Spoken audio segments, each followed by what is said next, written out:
কেউ কথা রাখেনি। 33 বছর কাটল, কেউ কথা রাখেনি।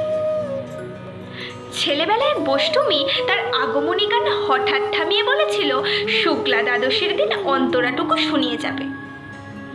তারপর কত চন্দ্রভুক অমাবস্যা চলে গেল, সেই বষ্টমী আর এলো না। মামা বাড়ির মাঝে নাদের আলী বলেছিল, বড় হও দাদা ঠাকুর, তোমায় আমি 3 প্রহরের বিল দেখতে নিয়ে যাব, সেখানে পদ্ম ফুলের মাথায় সাপ আর ভ্রমর খেলা করে। নাদের আলী, আমি আর কত বড় হব? আমার মাথা এই ঘরের ছাদ ফুঁড়ে আকাশ স্পর্শ করলে তারপর তুমি আমায় 3 প্রহরের বিল দেখাবে? একটাও রয়্যালগুলি কিনতে পারিনি কখনো। লাঠি লজেন্স দেখিয়ে দেখিয়ে চুষেছে লস্কর বাড়ির ছেলেরা। ভিখারির মতো চৌধুরীদের গেটে দাঁড়িয়ে দেখেছি ভিতরে রাস উৎসব। অবিরল রঙের ধারার মধ্যে সুবর্ণ কঙ্কন পরা ফর্সা রমণীরা কত রকম আমোদে হেসেছে। আমার দিকে তারা ফিরেও যায়নি।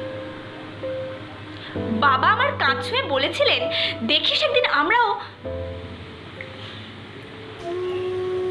বাবা এখন অন্ধ, আমাদের দেখা হয়নি কিছুই।